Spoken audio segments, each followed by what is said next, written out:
Grabado por Silvia Martínez para Despertar es Audiolibros.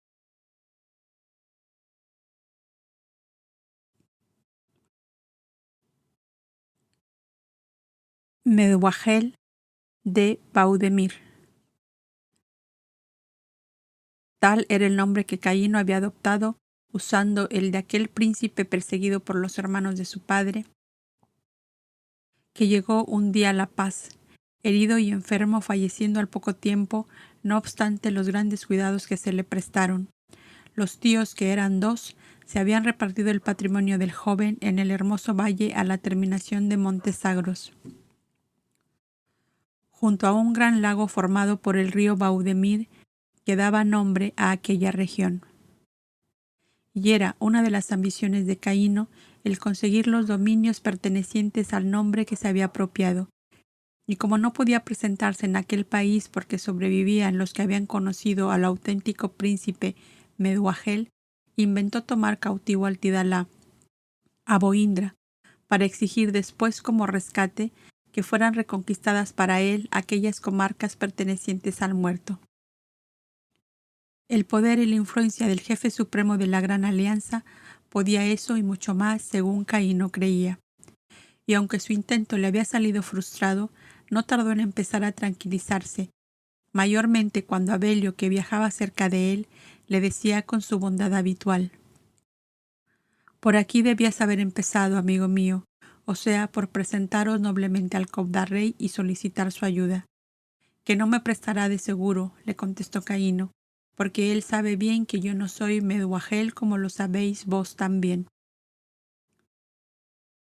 «Me complace mucho que reconozcáis la justicia y rectitud de Boindra, pero creedme que nunca saldréis perdiendo si os acercáis a él, de modo que venisteis a pescar, yo hice de carnada, y ahora el pescado sois vos».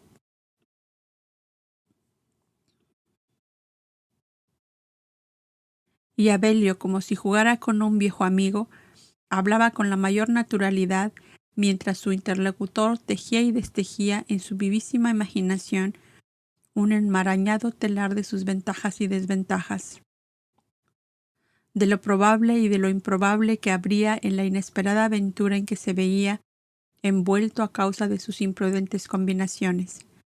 Después de todo, decía para sí mismo, este Cobda dice la verdad, que nada saldré perdiendo en acercarme a ellos, que tienen mucho de tontos y nada de malos. A lo sumo, un gran perorata de Boindra. A lo sumo, una gran perorata de Boindra, con muchas dulzuras y muchas mieles, y después, nada. Caíno libre de nuevo como el faisán rojo de la montaña, siguiendo sus sueños de gloria y de poder. Cuando llegaron a las puertas de Aranzán, el jefe de la escolta se le acercó para decirle: «Permitidme quitaros el grillete que os aprisiona, porque tengo orden de haceros entrar como un príncipe amigo y no como un prisionero». Caíno presentó sus manos y pies encadenados, con una imperceptible sonrisa despectiva, afirmándose en su anterior pensamiento: «Estos Cobdas tienen mucho de tontos y nada de malos». Casi se sentía feliz. ¿No me devolvéis mis armas?», preguntó al jefe de la escolta. «No, porque en Aranzán los amigos entran desarmados, y más si se tiene en cuenta que el soberano de este país es una mujer. Pero, ¿no murió la reina Shiva y gobierna aquí su marido?». «No, gobierna una de sus hijas, la reina Elia, que acaba de contraer matrimonio con el heredero de Soldán». «Entonces, ¿yo soy su prisionero?», preguntó Caíno alterado. «Si soy su enemigo, estáis prisionero. Si soy su amigo, estás libre. Tales son las órdenes que tenemos». Caíno guardó silencio y se dejó conducir hasta la gran plazoleta que se abría enfrente de la mansión real. Cuando pisó el umbral de la sala de audiencias privadas, una palidez mortal cubrió su fisonomía hermosa, no obstante la mirada dura y audaz de sus ojos oscuros. Boindra y Evanna estaban sentados uno junto al otro en el estrado principal. Aparecían los dos solos, pero detrás de las cortinas que cubrían todas las puertas había buena escolta de arqueros guardianes. Se quedó como petrificado en el centro de la sala, porque los ojos de Bohindra le miraban fijos, llenos de inmensa piedad, y los ojos de Vana, llenos de lágrimas, le miraban fijos también.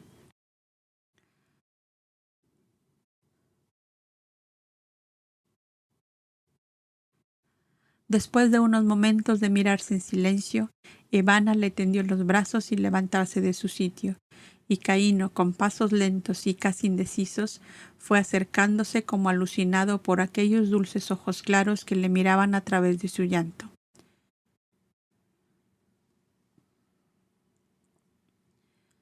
«Madre», le dijo inclinándose ante ella, «¿eres aún mi madre?»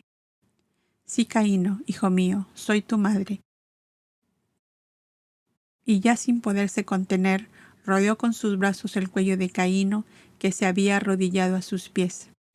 La sorpresa había atontado casi al altivo y orgulloso joven, pues ignoraba completamente que Vana se encontraba en un maqui, y si lo hubiera sospechado siquiera, habría huido de provocar tal aventura. El amor dulce y suave de aquella madre de su niñez tiraba en tierra todas sus altiveces y rebeldías, y si años atrás tuvo el valor para huir de la paz, fue debido a que durante muchos días buscó diversos pretextos para no encontrarse con ella. «Qué fatal destino», pensó Caíno, «que cuando más quería exigir, me sale al paso el único ser que me hace débil y opacado en la vida». Evanna adivinó tal pensamiento. «¿Estás pesaroso de haberme encontrado en tu camino?» No quiso tener la crueldad de contestarle que sí, y para evitarse la respuesta le besó ambas manos y se levantó.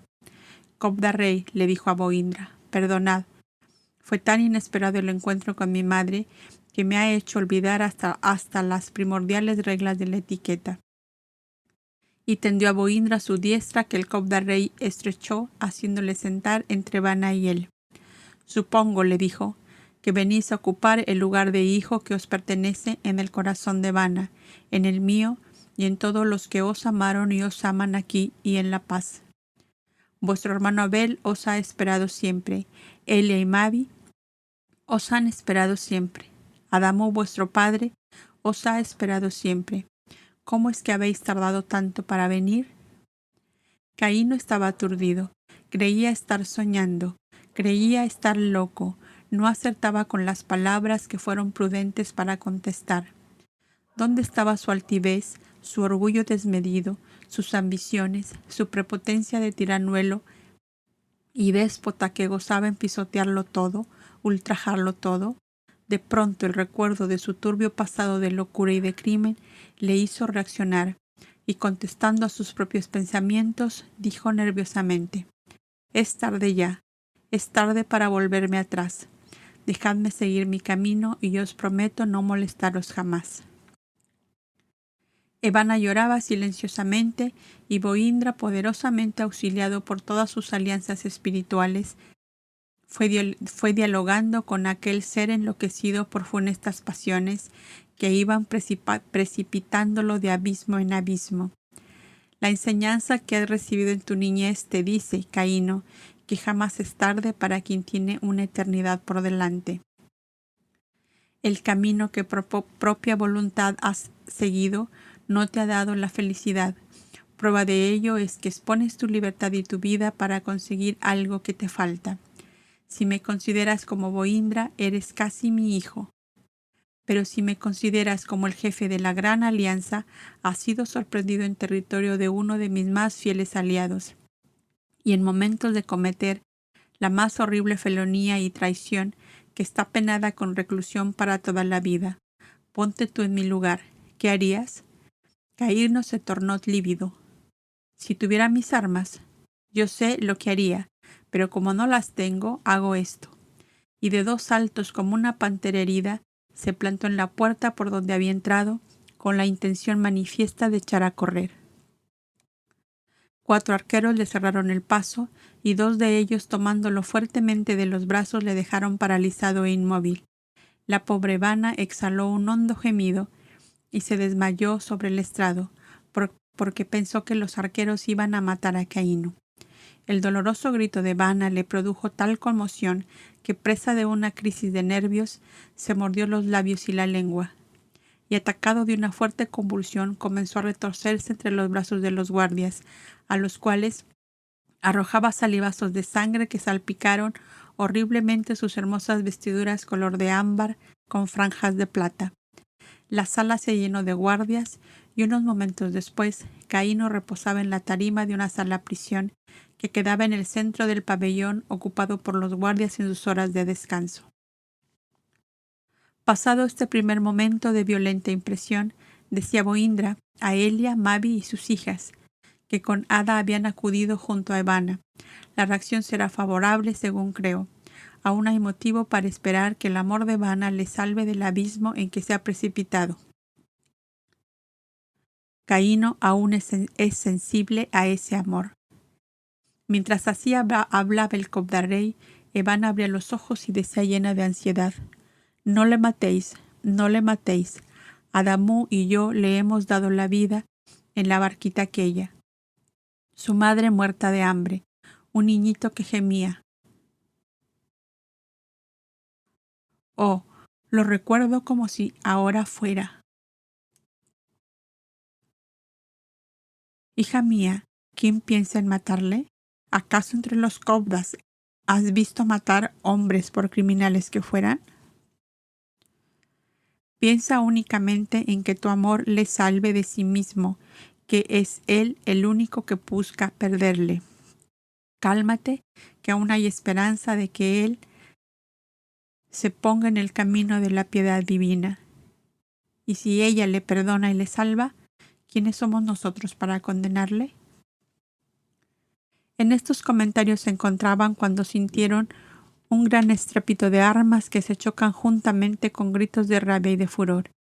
Eliamabi arrastró a Boindra hacia el pórtico y dijo a las mujeres aterradas: cerrad por dentro, que nosotros veremos de qué se trata. Abel con Vladico y Fredic salían también de sus habitaciones, y todos vieron que un batallón de arqueros de guardia cerraba el paso a un grupo de guerreros a caballo que, atropellando contra todo, gritaban enfurecidos: que nos ha entregado el príncipe Meduagel de Baudemir antes de que incendiemos el palacio y la ciudad. Los guardias no pasaban de un centenar, pero el pueblo acudió en su ayuda y pronto los guerreros se vieron cercados por una doble muralla, toda erizada de hachas y horcones, lo bastante para despedazarlos a una orden que se le diera. Eliamabi, subido a la torrecilla del pregonero, gritó cuanto pudo para dominar el tumulto: os ruego que tengáis calma, que a lo que parece aquí lucháis unos contra otros y no sabéis por qué. Queremos al príncipe de Baudemir, gritó el más exaltado de los extranjeros. Está muy bien, ya os recibirá cuando termine la audiencia con el jefe de la Gran Alianza. ¿No ha buscado acaso él mismo realizar esta entrevista? ¿Y es así como asaltantes o piratas que venís a escoltar a vuestro jefe? Que muere en la horca, ese no es nuestro jefe, es un miserable usurpador. Meduagel de Baudemir murió hace muchos años y yo soy el único hermano de su padre que sobrevive, y el único que tiene derecho a llevar ese nombre. Entregadnos pues al infame que nos está robando nuestros hombres, nuestras minas y nuestras tierras bajo el prestigio de un hombre que ha usurpado. Entregádnoslo si no queréis arder todos vosotros junto con él. El asunto se complicaba, pues no eran los súbditos de Caíno, sino los enemigos de Caíno, quienes le reclamaban de tan violenta manera. Hicieron subir a Boindra a la torrecilla para que hablara con el guerrero de Baudemir. Yo soy el jefe de la Gran Alianza de Naciones, le dijo, y aunque vosotros no pertenecéis a ella, yo os prometo haceros justicia si llegamos a entendernos. Deponed las armas y hablemos, príncipe de Baudemir, que es con palabras y no con hachas y horcones como hemos de llegar a un acuerdo razonable. Y creo que fácil nos será entendernos, toda vez que aquí no reconocemos al príncipe Meduagel en el hombre que llegó antes que vosotros, por la sencilla razón de que ese príncipe murió en mis brazos allá en el santuario de la paz en el Éufrates, hace ya 14 años, y justamente para sustraer a este sujeto del uso indebido de tal nombre es que yo le he mandado traer a mi presencia. Acercaos, pues, príncipe de Baudemir, y hablemos. Y vosotros, buenos naumaquianos, id tranquilos a vuestras casas, que aquí no estamos en guerra, sino en completa paz. El guerrero dio órdenes a sus hombres, que se apearon de sus caballos y esperaron a la puerta de entrada al parque. El pueblo se quedó tranquilo, pero no se retiró. Boindra, acompañado de Eliamabi, de Abelio y los hombres del consejo, teniendo a su espalda al centenar de guardias del palacio, esperó al de Baudemir, que se acercaba escoltado por 4 de sus guerreros, y empezaron las negociaciones. El guerrero acusó a Caíno no solo de haberse hecho obedecer y seguir de multitud de gentes engañadas, creyendo que era el hijo de su antiguo rey, sino de que se había apoderado de sus mejores minas de oro y piedras preciosas, que les había quitado sus barcos mercantes del Golfo Grande, el Golfo Pérsico, y hecho matar a las tripulaciones cuando no le habían querido reconocer. En fin, una serie de desmanes y desafueros que, según toda ley, merecía un terrible castigo. Boindra refirió entonces al guerrero la verdadera historia de Caíno hasta el momento de su huida de la paz. Caíno de Tea es súbdito mío, dijo Boindra, y soy yo quien debe indemnizaros de los daños que sus desórdenes os hayan causado. Os conformáis y os entrego una orden de que os sean devueltas vuestras minas, vuestros barcos y la parte de vuestro pueblo que le había seguido. Dudo que podáis hacerlo a pesar de toda vuestra buena voluntad. ¿Y por qué dudáis? Porque los jefes de guerra de Caíno no obedecen a nadie más que a él, y matarán a todos los emisarios que mandéis con vuestras órdenes, solo sabiendo que él ha muerto se entregarán. Por eso os lo pedíamos para llevar su cabeza cortada como la mejor orden de entregarse a nosotros. Y tan solo viendo su cabeza cegada creerán en su fallecimiento, volvió a preguntar Boindra. ¿No pueden creer que ha renunciado o vendido sus derechos?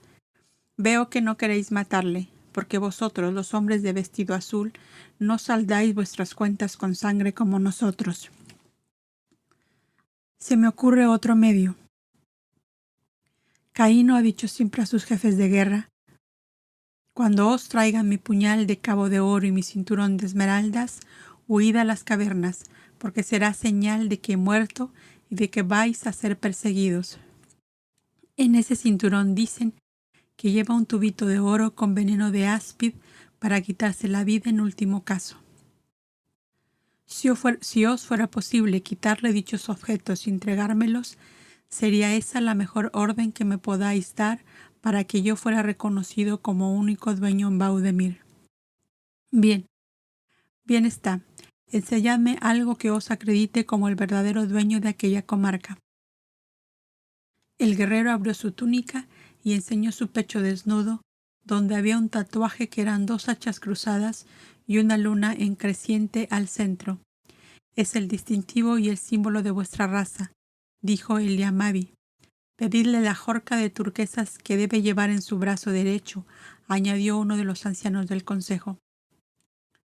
El guerrero levantó la manga de su casaca de piel de tigre y todos vieron la jorca que llevaba pendiente un pequeño escudo de oro con igual símbolo que el tatuaje del pecho. Los guerreros que le escoltaban prorrumpieron en extraños alaridos al ver la ajorca de su señor. «Es un Baudemir auténtico», dijeron todos. «Esperad un momento», dijo Boindra y desapareció en las habitaciones interiores de la casa. «Hija mía», le dijo a Evana, «esos hombres quieren la cabeza de Caíno y solo tú puedes salvarle. Ven a la habitación que ocupa y, haciendo que le cuidas y le curas, procura sacarle un puñal de cabo de oro y un cinturón de esmeraldas». «Lo haré, Dios mío, lo haré. Oh infeliz hijo sin madre. Yo sabré serlo ahora como lo fui en su niñez desvalida y solitaria». Y siguió a Boindra a la habitación donde dormía Caíno. Dormía profundamente, pues le habían hecho beber jarabes narcotizantes para calmar la horrible crisis nerviosa que le acometiera.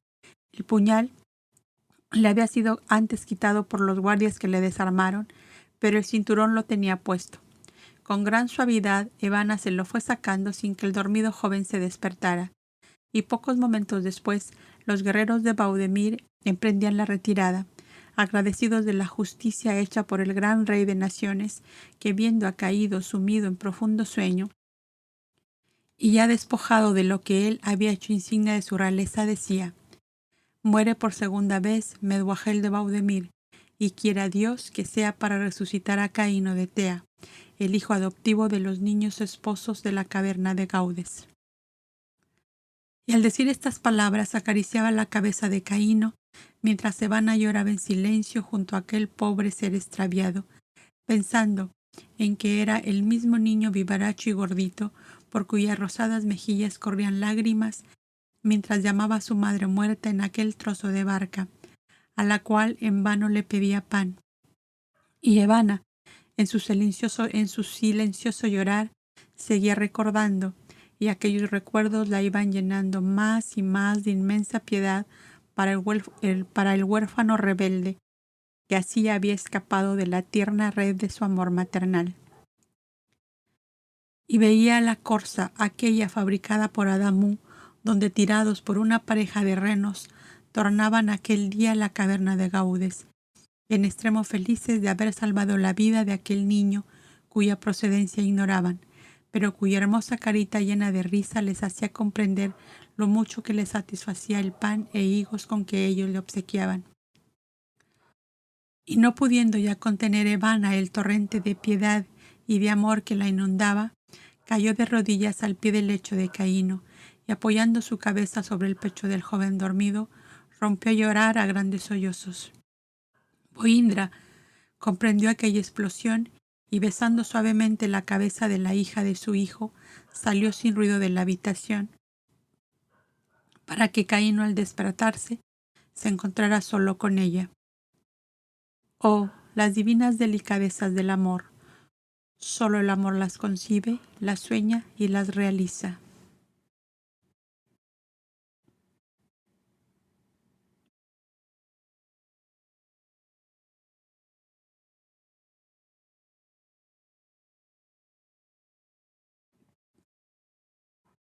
Resurrección. El intenso sollozo de Evanna despertó a Caíno, que reuniendo sus ideas y recuerdos la reconoció enseguida. Pero, ¿por qué lloráis, madre?, preguntó con voz temblorosa y en la cual se adivinaban todas las violentas ideas que dolorosamente lo agitaban. «Porque tú no me quieres», le contestó a media voz Evanna. «Porque buscarás alejarte de nuevo para correr enloquecido por el mundo como si no tuvieras padres, ni hermano, ni hogar. Y es tan numerosa tu familia y tan glorioso tu hogar que los más grandes príncipes de la tierra traen a él sus hijos y acuden ellos mismos a buscar su felicidad y su paz. Y, ¿por qué tú no lo comprendes así, hijo mío? Dime con entera franqueza, ¿qué cosa hay en medio de nosotros que te hace daño y te impele a huir? No puedo decírolos, madre, porque sufrirías demasiado. Yo conozco que soy muy malo, pero hay algo que con vos no me permite serlo. No me preguntéis nada porque no quiero haceros sufrir. ¿Y qué mayor sufrimiento puedes darme que el de abandonar el hogar y vivir alejado de mí completamente y obrando a veces como un enemigo? ¿No sabes que tu padre y yo hemos llorado mucho por causa tuya? ¿No sabes que tu hermano Abel, Elia y Mavi han llorado también mucho por ti? ¿No sabes que mi padre, el dulce y tierno Boindra, que Ada, que Dabes, Cicedón y Tubal padecieron mucho con la huida tuya? Aquella noche terrible en que abandonaste la paz, dejando vacía aquella bóveda y aquel lecho que hasta hoy no fue ocupado por nadie, porque parece estar esperándote siempre. Madre, madre, exclamó Caíno con sorda voz, tú no puedes comprender las tempestades del alma negra de Caíno. Padre no puede comprenderlas, ni Abel ni mis hermanas, ni el Cobda rey, ni la reina, ni los Cobdas, porque todos vosotros sois de otra pasta, de otra raza, de otros mundos. Yo vengo, madre, yo vengo de un mundo habitado por demonios, por monstruos de maldad y de egoísmo, que vienen a la tierra en legiones para servir de azote, de destrucción y de ruina a todos los seres que se pongan en su camino. Oh madre, tierna y dulce, no me obliguéis por piedad a desnudar mi alma ante ti, porque quedaríais muerta o enloquecida de horror. Y Caíno hundió de nuevo su cara entre las ropas del lecho, dejando sentir solamente su fatigosa respiración. Y en la cámara inmediata se hallaban Boindra y Abel, con todos los Cobdas allí presentes, que unidos en una profunda concentración, desde el principio de la escena de Vana y Caíno, hacían supremos esfuerzos mentales para dominar aquel espíritu enloquecido. Quemaron perfumes propios de la mansión de la sombra y tañendo Boindra su lira, acompañado de Bilmo y Jeberi, comenzó a resonar el preludio del himno que acostumbraban cantar cuando volvían de lejanas tierras hermanos Cobdas que habían permanecido por mucho tiempo ausentes. Y terminado el preludio, comenzó el coro a desgranar las estrofas empapadas de ternura, luego los solos cantados a dúo por Ada y Abel,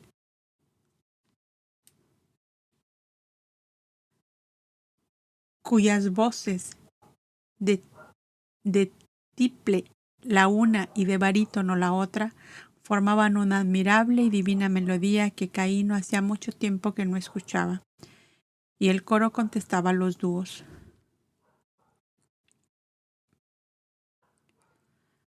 Vengo de nuevo al hogar, donde tanto fuera amado.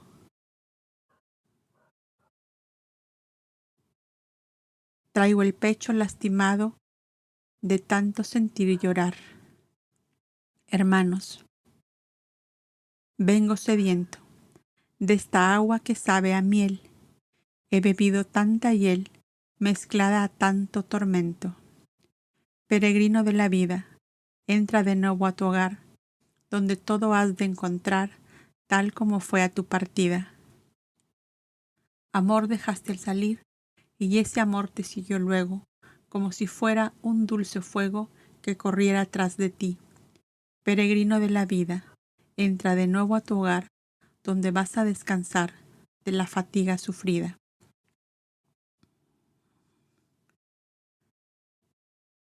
Evana lloraba en silencio sin apartar sus ojos claros y suaves de Caíno, cuya respiración era ya más fatigosa, febril. Por fin, éste saltó de su lecho y, temblando como helado de frío, cayó de rodillas ante Vana, de la cual se abrazó fuertemente como presa de una violenta convulsión mientras gritaba: «Me estáis matando, me estáis matando.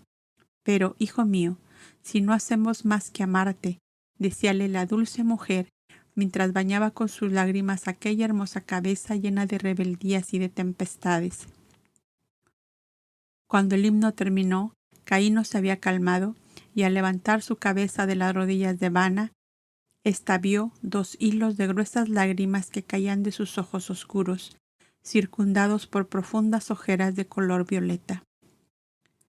«Madre», le dijo, con la voz en que temblaban hondos sollozos, «si sois capaces de perdonarme, me quedaré en medio de vosotros, pero en un pabellón muy apartado, donde solo con mis remordimientos no sirva de dolor ni de carga para nadie». «Eso es volver a Metias», le respondió Ivana, «pero si tal es tu última decisión, yo me resigno, a cambio de que me permitas cuidar de ti y visitarte por lo menos unos minutos cada día».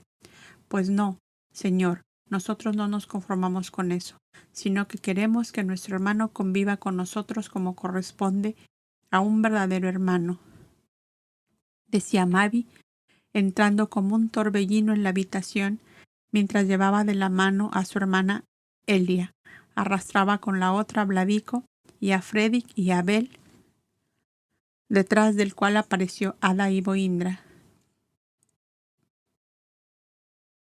Tan de improviso fue todo esto que Caíno no tuvo tiempo de cambiar de postura, y sus ojos llenos de espanto y de angustia Iban corriendo de un rostro a otro, encontrando en todos ellos una tan sincera manifestación de alegría y de felicidad que no pudo menos de sonreírse mientras se ponía en pie. El primero en abrazarle fue Abel, que con los ojos húmedos de llanto contenido, le decía a media voz: «Desde ahora, para siempre, hermano mío».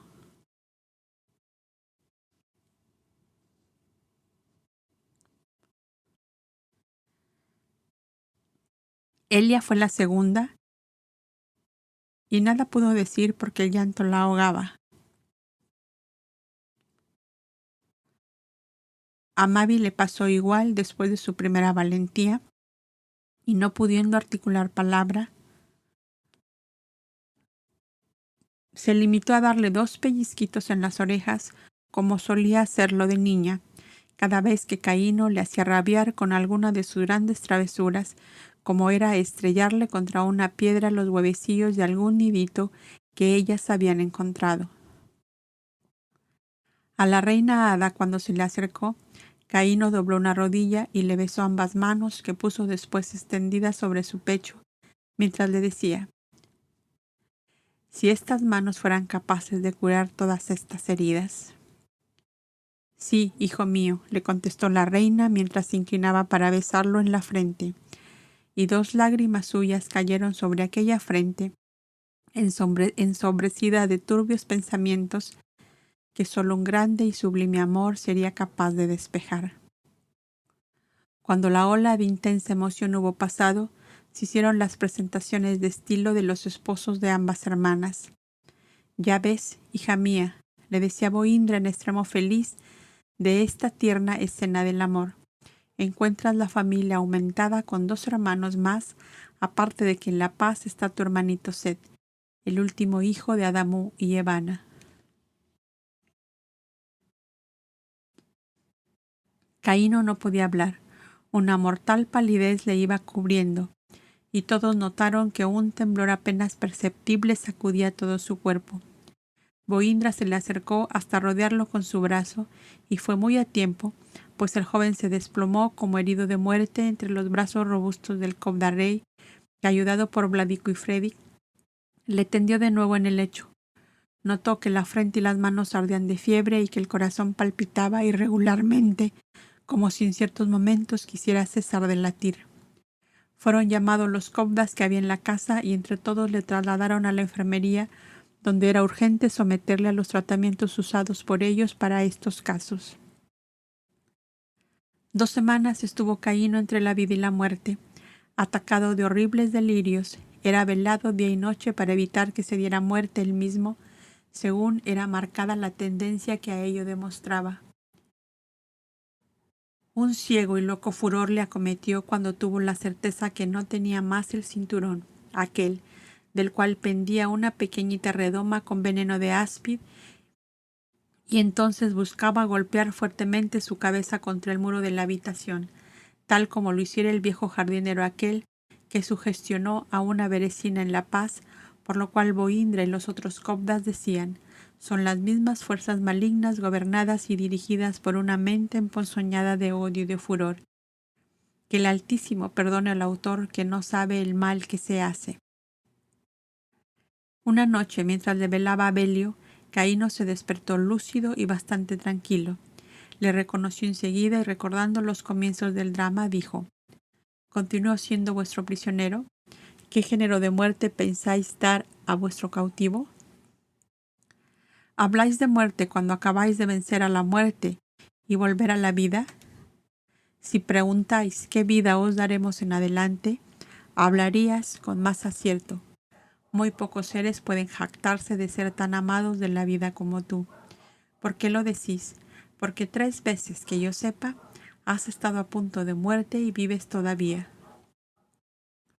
Cuando pequeñito te salvaron de las aguas en que ibas a perecer.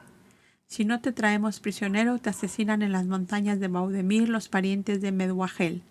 ¿Cómo lo sabéis? No puede ser. Mira, Caíno, hijo mío, porque puedo darte este nombre, pues te he conocido pequeñín. Tú eres un joven de audacia y de coraje.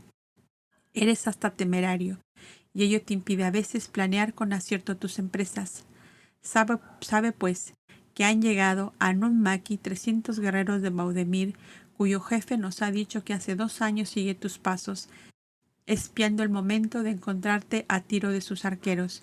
Venían por tu cabeza y han estado a punto de incendiar la ciudad y la morada de tu hermana Elia. Ha sido necesario devolverles el cinturón y el puñal del príncipe Meduagel que tú tenías para hacerles desistir de su criminal intento, junto con la promesa formal dada por el Cobdarrey y por Evana tu madre, de que jamás usarás aquel nombre ni volverás por aquellos lugares.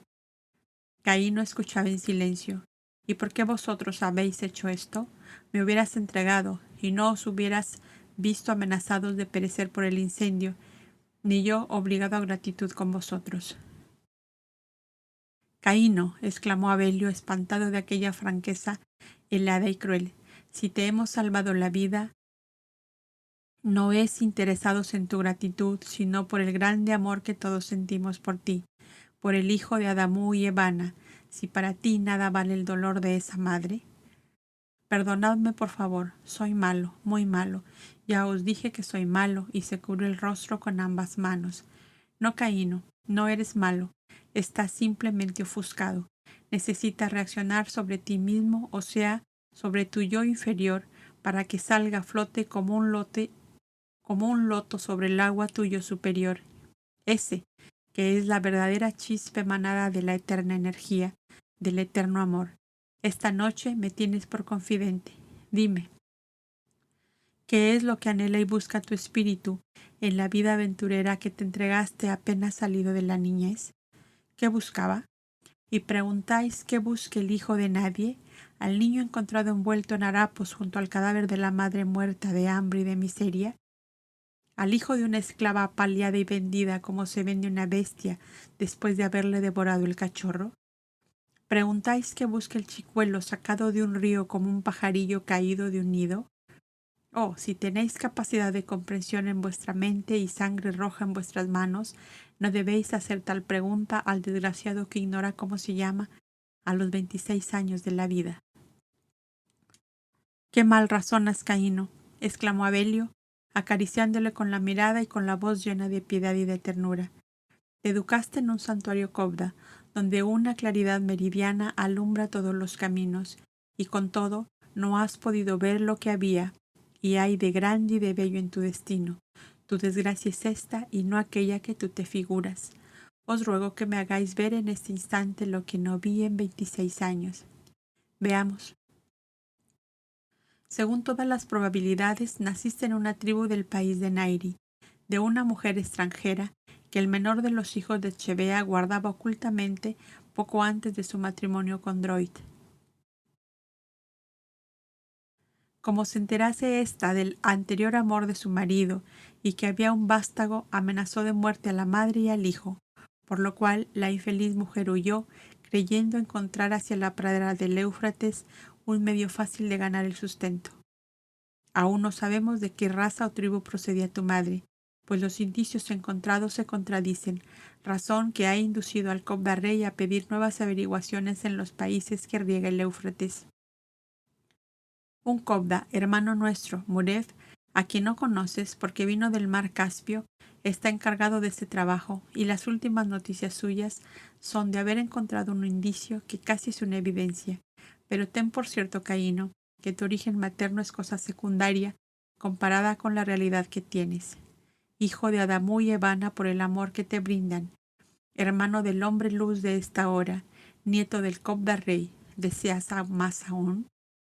Compara cuánto has padecido lejos de aquí con la situación que la ley eterna te deparó en el hogar de Adamú y Evana, donde eras amado como un hijo, más tarde en el pabellón del rey, realizando tu educación entre la más noble y florida juventud de los países de la Alianza, apareciendo ante todos como hermano del hombre luz, como nieto de Boindra, el más grande rey de todas las naciones. Esto considerado bajo el punto de vista puramente social y humano. Si grande es la diferencia que surge de tal parangón, Cuando abordamos el tema bajo el punto de vista espiritual, entonces las circunstancias favorables a ti alcanzan las dimensiones de lo extraordinariamente grande y bello sobre toda ponderación. ¿De qué pues tienes que quejarte? Caíno meditó unos instantes y luego preguntó, ¿y por qué no habías dicho antes que yo descendía de Chebea? Porque tu padre, desde su destierro, mandó hace poco un mensaje a nuestro hermano Iber, actual gobernante de Tea y de Nairi, donde recomendaba tu vida y la de tu madre, dando datos y señales que tu instructor Daves, por amor a ti, ha procurado ampliar y coordinar mediante los trabajos espirituales que sabes se hacen en nuestros santuarios en favor de causas nobles y justas. ¿Y con qué fin hacías estas averiguaciones? Volvió a preguntar el joven. Para el caso de que se pudiera llegar a una comprobación y que tú tuvieras el nombre de tus padres y el origen de tu vida. Ya ves, pues, Caíno, que si no te hubieras apartado del camino marcado por tu ley, podías haber sido un hombre feliz, aparte del gran paso que en tu evolución hubieras podido dar. Para tu yo superior poco vale ser hijo de un hijo de Chebea, por el solo hecho de serlo, pero vale mucho si ese lazo carnal te sirve para realizar obras de bien y de justicia entre el pueblo que fue de Chebea.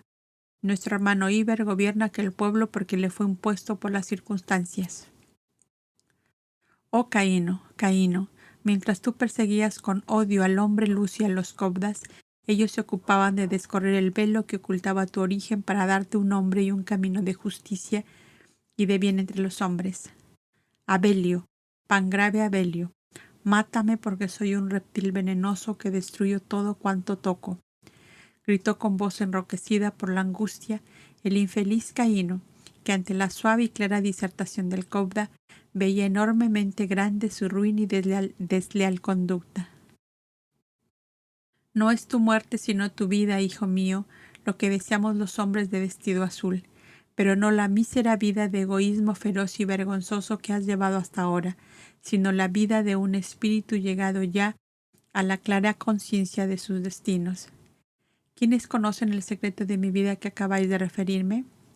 Daves en primer lugar, el Cobda Rey y el Alto Consejo de la Paz, del que yo formé parte hasta que salí del Éufrates.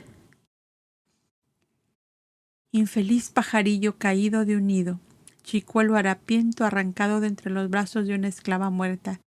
Ya es mucho saber que has tenido un padre de noble raza, aun cuando hoy sea un miserable cautivo. Abelio, yo seré un gigante para rescatarle.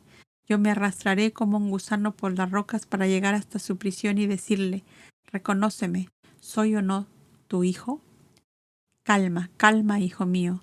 Todo se andará con el favor de Dios y lo único que falta es que aprendas a ser señor de ti mismo para ser digno de restaurar la familia de que desciendes y ponerte en condiciones de llevar la felicidad y la paz al pueblo que fue de tu abuelo. Mas, no veas en estas palabras mías una promesa halagadora de tu vanidad y de tus ambiciones, porque la sabiduría aconseja al espíritu consciente averiguar primeramente las propias aptitudes y fuerzas antes de cargar con las grandes responsabilidades de un dirigente de pueblos. La sabiduría aconseja conocer antes la propia ley, el oculto sendero que ella nos marca desde antes de revestir la materia que nos acompaña. En este instante, interrumpió Caíno, solo he pensado en la ínfima satisfacción de conocer los seres a quien debo la vida. Feliz me hubiera sentido si la más completa ignorancia de mi origen me hubiese mantenido en la ilusión de ser hijo de Adamo y Evana, como lo estuve hasta mis 12 años. Pero algunas palabras oídas sin buscar, unidas a los análisis que yo mismo hacía del ningún parecido físico entre ellos y yo, me llevaron un día a la dolorosa certeza de lo que yo era en el hogar de adopción que me habían cobijado. Un día, lo recuerdo como si ahora fuera, unos muchachos, compañeros de aulas a los que yo había ganado en un juego que hacíamos, me escupieron al rostro esta dolorosa injuria. Estáis envalentonado porque te crees hijo de los regentes de los pabellones de los reyes como el pequeño Abel. ¿No ves, estúpido, cómo él se parece a sus padres como una gota a otra gota de agua y que tú no te asemejas ni una planta de los pies, a menos que tu padre o tu madre hayan tenido otras mujeres u otros maridos? De esa cruel herida no pude curarme nunca, y fue la piedra en que tropecé en mi camino. Yo conozco que el orgullo y la ambición son los flacos de mi carácter. Yo conozco el mal que hago y el bien que dejo de hacer. Pero, ¿qué queréis, Pangrave Abelio? Prefiero y soporto una puñalada o una flecha. Soporto un bofetón en pleno rostro si cabe, pero una humillación de este género, creedme, que me saca de quicio.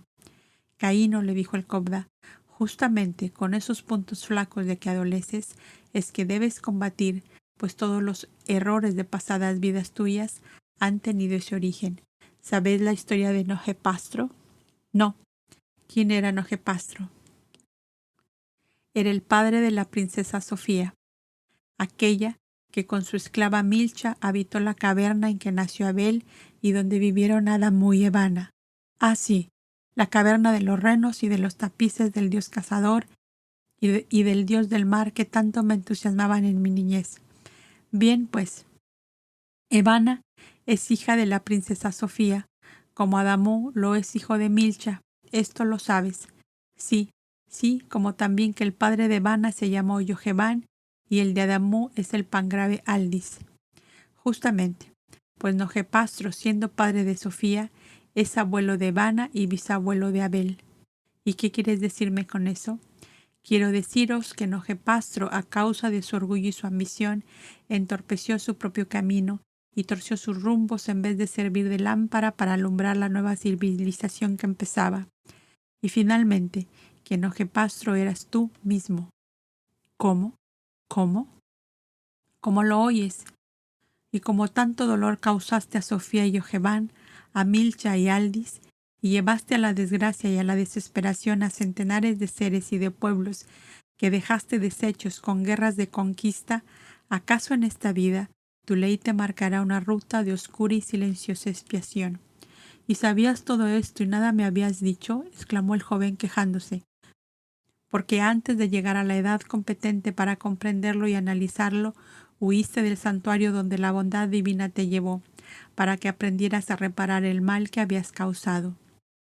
Caíno quiso enterarse de todos los detalles de aquellos lejanos acontecimientos, y cuando fue sintiendo caer gota a gota sobre su corazón todo el dolor que había causado, todas las desesperaciones, las angustias, la sangre, la muerte que había sembrado en aquella vida anterior y en la misma actual que había realizado, cayó en una especie de sombrío delirio que le hacía exclamar retorciéndose los dedos y mesándose los cabellos: soy una bestia feroz sin alma, sin razonamiento, sin luz en la mente, ni una gota de sangre en el corazón. Pangrave Abelio, estoy muerto. Oh sí, estoy muerto. Lo único que vive en mí es el brutal instinto de las bestias. No se mata a un búfalo, no se mata a un mamut enfurecido, no se mata a una culebra venenosa. Mátame, Pangrave Abelio, y que se elimine de la faz de la tierra. Calla, no hables así, que ofendes al amor eterno. Cuando pasa por los campos un incendio voraz, queda todo reducido a cenizas, pero un poco más tarde, de las raíces de los árboles consumidos por el fuego, surgen hermosos retoños. Un vendaval pasa por los bosques umbrosos y destruye ramas, flores y nidos, pero al poco tiempo los pajarillos reconstruyen de nuevo su nido deshecho, las ramas se cubren de hojas y de flores, y la vida esplendorosa y bella lo reanima y transforma todo. Reconstruye tu nido y deshecho, Caíno, hijo mío. Deja brotar el árbol hermoso de los grandes ideales en ti. Resucita la vida nueva que la eterna ley te depara. Vamos, ánimo, ánimo y valor, que toda piedra puede removerse, toda sepultura cubrirse de flores, toda lámpara encenderse de nuevo. Caíno se abrazó del pangrave Abelio, llorando a grandes sollozos mientras le decía: lo he deshecho todo, lo he destruido todo. Yo mismo me he reducido a un escombro viviente. Pero ya estás resucitado, hijo mío, porque si así no fuera, no echaríais de ver las ruinas que te rodean.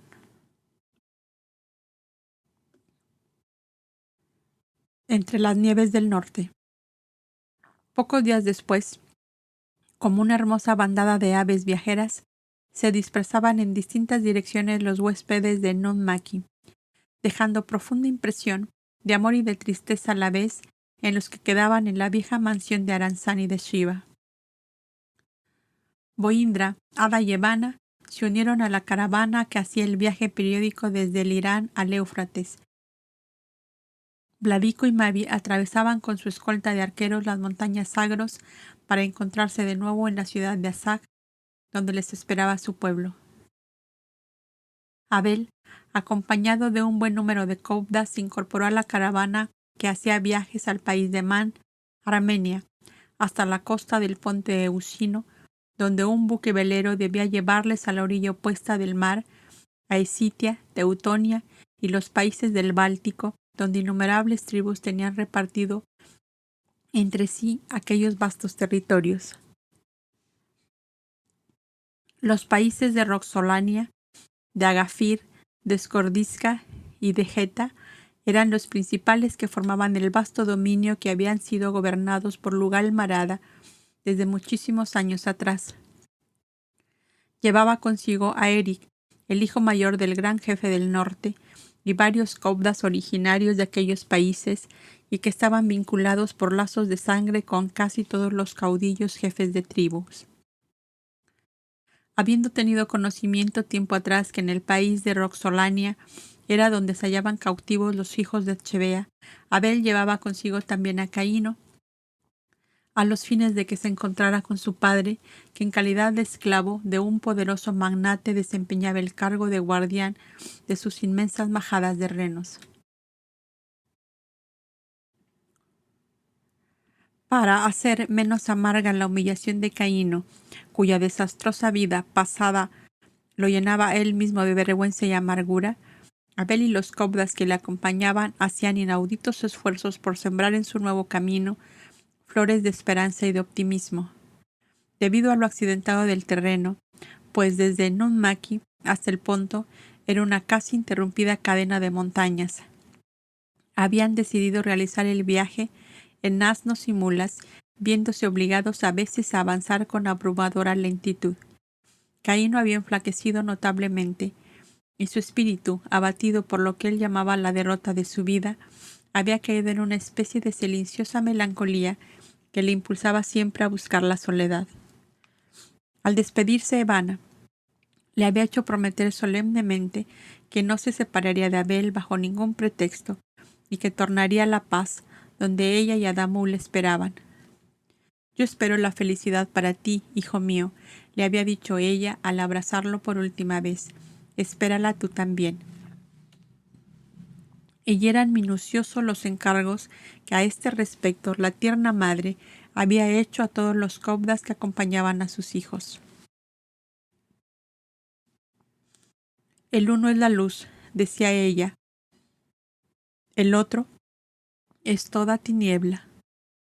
Del desbordamiento de amor que dais a mi Abel, haced llegar unas gotas al pobre Caíno, que es más desventurado que malo». Boindra, por su parte, había hecho a Caíno encargos especiales para alentarle, haciéndole comprender que necesitaba de sus aptitudes y servicios.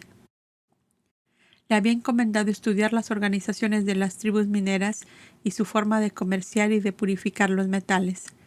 Mas era tan profundo el aplastamiento de aquel espíritu azotado por el vendaval de su propia miseria, que llevaban ya muchos días de viaje y aún no había hecho observación alguna, ni estampado una sola anotación en su carpeta de tela encerada.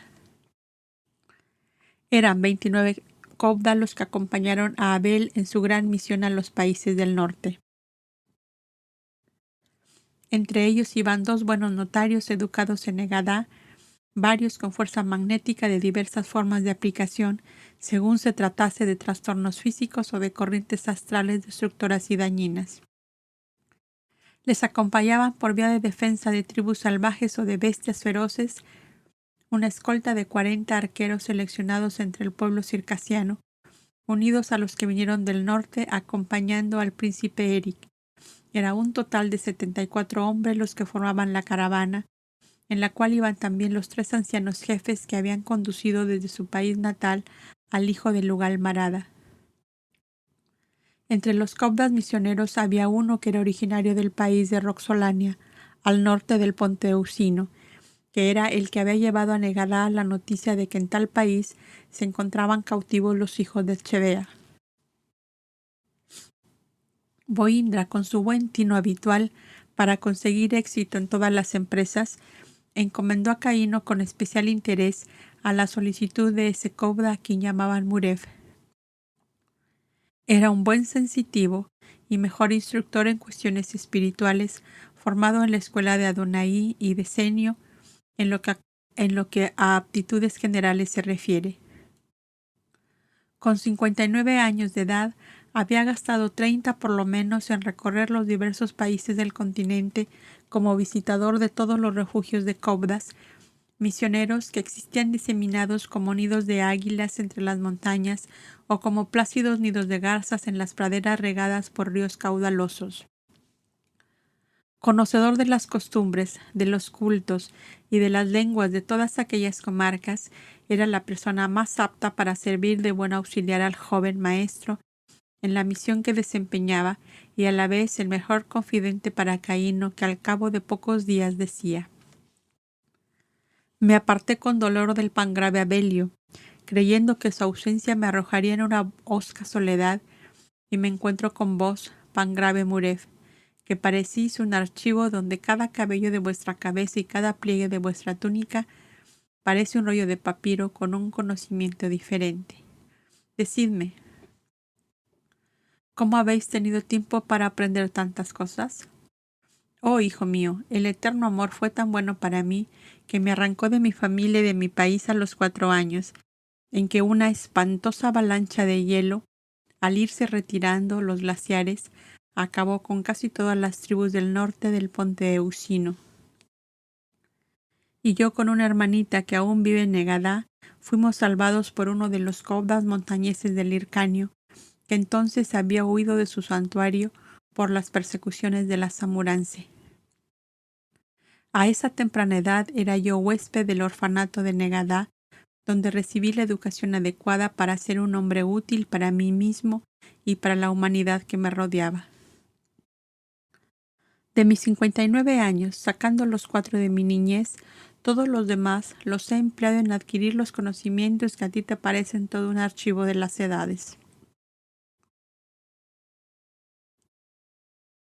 ¿Quién no dijo que en aquel entonces, al vernos a mi hermanita y a mí llorar temblando de frío, sin familia y sin hogar, huyendo de enormes bloques de hielo que parecían blancos gigantes en danzas, pobrecillos, mas os valdría morir?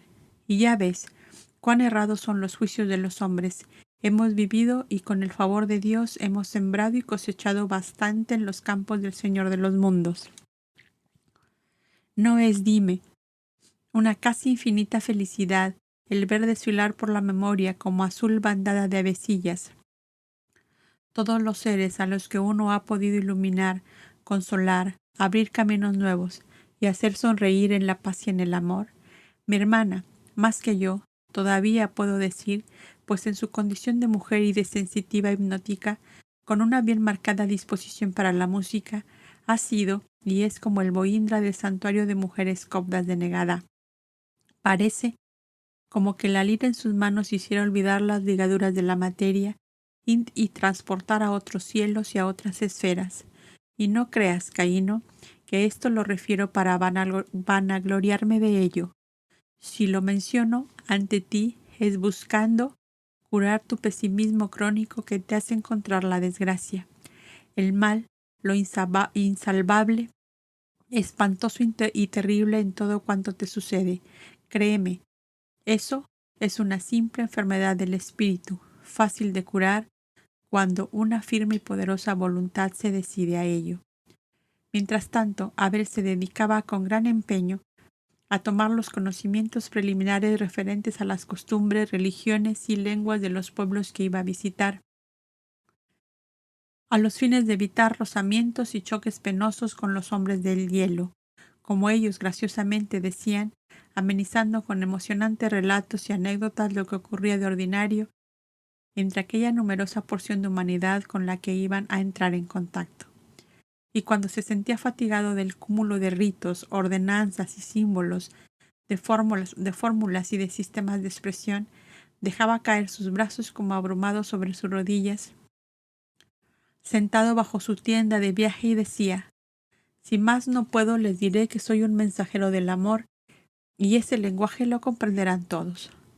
Y entonces los copdas de más edad le aplaudían entusiasmados mientras le decían: no podéis negar que sois el piloto de la legión de amadores. Cuando llegaron al país de Man, el copda Muref indicó la conveniencia de acercarse al río Murrazón, afluente del Éufrates y que arranca de las vertientes del Ararat. Las ciudades más importantes por entonces eran Skibdom y Asanjef, que estaban pobladas por dos tribus de kurganos que se habían adueñado indebidamente de los dominios de aquel pacífico pueblo guiado por el viejo caudillo Bayazid, uno de los más antiguos aliados del Tidalá, que había presenciado sus nupcias con la hija de Jebús. Dicho caudillo era el padre de Selvia e Ilfrida, jóvenes copdas compañeras de Elia y también del notario menor que iba con Abel, y cuyo nombre era Alodio. Se sabía que Bayazid estaba cautivo con los suyos en las grandes cavernas de las montañas cuyas abruptas laderas costea el Muradzón. Hombre luz, decía Muref, ahora empezáis vuestra misión de iluminar los caminos de los que andan entre tinieblas. Aquella población estaba dividida entre mineros y pastores, que eran por entonces las dos grandes actividades comerciales de aquellos pueblos. Los labradores eran menos y habían sido como sofocados por los otros, mucho más numerosos que ellos. El antiguo jefe Bayazid había tenido la debilidad de complacer a los principales jefes de tribu que por ambición habían introducido a los kurganos en pequeños grupos primero y a los fines de que extrajeran el oro que había en sus grandiosas montañas. Siguiendo al odio unos renos madres que había en el Muradzón, pudieron encontrar la entrada a la caverna refugio de Bayazid, que con 2 hijos y 5 nietos había sido relegado a aquellas enormes cuevas que de verdad asemejaban una casa subterránea. Le acompañaban algunos viejos criados y unos cuantos arqueros que por fidelidad habían querido seguirle. Cuando vio las túnicas azuladas de los copdas y que los brazos de su hijo se ceñían a su cuello al entrar, el infeliz anciano se echó a llorar amargamente. Cuando pudo observar el gran parecido de Abel con la dulce y expresiva fisonomía de Boindra, que jamás olvidaba, le dijo: tú eres el hijo de aquella boda que yo presencié años hace del Tidalá, rey de naciones, con la hija de Jebús. Tus ojos y tu frente lo dicen. Soy su nieto, le contestó Abel. Soy el hijo de Adamú y Yevana, que también habitaron en una caverna como esta, y donde yo nací. Entonces eres el deseado, el bienvenido, el hombre luz, exclamó el viejecito queriendo arrojarse a los pies del joven copda. Abel le recibió entre sus brazos y le dejó sollozar largo rato sobre su pecho. He sido traicionado, he sido despojado y vendido. Casi todos mis hijos han muerto en mi defensa, y aunque todo esto significa un gran dolor, hay para mí otro mayor. Yo había pactado con el Tidalá que jamás en el país de Man habría un esclavo, ni niños contrahechos o pobres leprosos arrojados a las bestias de las montañas, que la mujer sería respetada como la compañera del hombre y que la verdad y la justicia serían aquí la única religión, el único culto. Oh niño, niño de la luz y del amor, nada de esto se cumple ya en este país dominado por extranjeros que no tienen otro ideal que llenar sus arcas con el oro de nuestras montañas. Serénate, Bayazid, yo te lo pido en nombre de Dios y del Tidalá. Todo esto se remediará si en tu ley está que has de ser de nuevo el salvador de tu pueblo. Soy muy culpable de lo ocurrido, gemía desconsolado el anciano, porque me dejé llevar por complacencia a tolerar la introducción de costumbres y ritos que si al principio no estaban declaradamente reñidos con nuestra ley, algo rozaban con ella. Y un día más, y otros más, fueron avanzando lentamente hasta ir acostumbrando a las turbas a una nueva corriente halagadora de las bajas pasiones y hasta de los brutales instintos de las tribus salvajes. Es necesario tolerar, me decían mis consejeros, al oír mis protestas, porque esos kurganos enseñan a nuestro pueblo a extraer y purificar el oro y la plata. Nuestro pueblo será rico, poderoso y feliz, y podremos comprar nuevas tierras. Y quién sabe si toda la vasta Anatolia llegará a ser nuestra. Entonces implantaremos de verdad la gran ley de la alianza. Pero ellos pagaron con su vida el mal consejo que me dieron, y yo, Altísimo Dios, vivo para ser testigo del tamaño desastre. He aquí el pecado de los seres que recibieron la luz divina de la verdad y la dejan apagar por las tinieblas de los inconscientes y de los retardados, creyendo equivocadamente que por ser complacientes con sus errores, sus egoísmos y sus bajezas se les ponen en camino de redención. Tal le ocurrió a Echevea y tal te ocurrió a ti. Y así diciendo, Abel se tendió en las grandes pieles de oso que había en torno a una inmensa hoguera que ardía en el centro de la caverna. Es el pecado de los hombres que tienen luz, continuaba murmurando el joven maestro como si hablase consigo mismo. ¿No pensaste, Bayezid, que si tú dejabas apagar la luz, otros encenderían la suya para llevar por distintos senderos a tu pueblo, y que juntamente con él serías arrastrado tú mismo a las tinieblas? Porque no basta al hombre tener una elevada idea, plena de verdad y de sabiduría, si con sus obras las desmiente.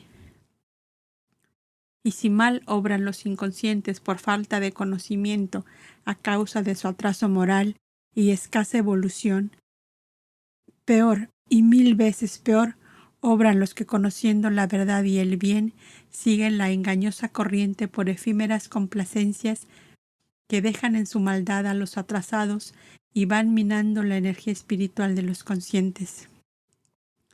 Salidos del camino de su propia ley, ¿quién les protegerá de todas las fuerzas contrarias en revuelta marejada a donde ellos mismos se arrojan? Por eso se ha dicho que el pecado del justo pesa inmensamente más que el de aquel que no lo es. A mayor conocimiento y lucidez, mayor responsabilidad y mayor obligación. Lo que dije a Echevea te lo digo a ti. Es necesario no traspasar el límite que divide la tolerancia de la debilidad, que fácilmente se confunden, como confunden también los hombres la justicia y la venganza. Ay del ser a quien han iluminado la luz divina conquistada por ley de evolución y la deja pagar por las masas, inconscientes de lo que es la verdad y la justicia. Más le valiera no haber nacido a esa vida que destruye los frutos de su labranza de siglos. Consuélate pensando que, como a Echevea, te ha ocurrido esto en los comienzos de un nuevo ciclo de evolución humana, porque si hubiera sido a la terminación, las consecuencias para ti serían mucho más dolorosas, pues te verías apartado por la eterna ley a un planeta inferior, donde el dolor y las condiciones de vida son una pesadilla de horror que ni siquiera es dado imaginar a los seres de esta tierra. Tienes una larga cadena de siglos ante ti para reparar este mal, en forma que al terminar el ciclo final de las tinieblas para esta humanidad, ya te encuentres en las condiciones de hombre fuerte que aceptó el dolor, el oprobio, las vejaciones y la muerte antes de dejar a los inconscientes apagar su lámpara de iluminado.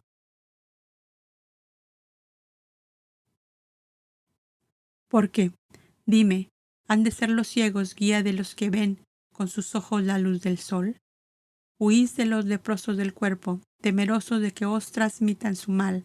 Apartáis o matáis a los defectuosos y contrahechos para evitar que traigan generaciones lisiadas, y no fijáis la atención en los leprosos del espíritu, ni en los contrahechos de conciencia, no para apartarlos o torturarlos, sino para impedir que sean ellos mismos quienes os marquen caminos a vuestros pasos. ¿Os parece justo mi razonamiento, Bayezid? Oh sí, niño de la luz, tus palabras son la sabiduría de Apolón, la ciencia del Altísimo, como decís vosotros los Cobdas, y como debo en verdad decir yo, que soy vuestro aliado, pero mis consejeros y yo hemos querido encontrar la felicidad de nuestro pueblo en su riqueza material, y esta ambición justa ha sido nuestra ruina. ¿Justa decís, Bayazid?, preguntóle Abel con tristeza. Porque es innato en el hombre el anhelo de prosperidad y de bienestar y de abundancia. Bien veis, oh niño, que son muy pocos los que se conforman con la medianía y con la escasez.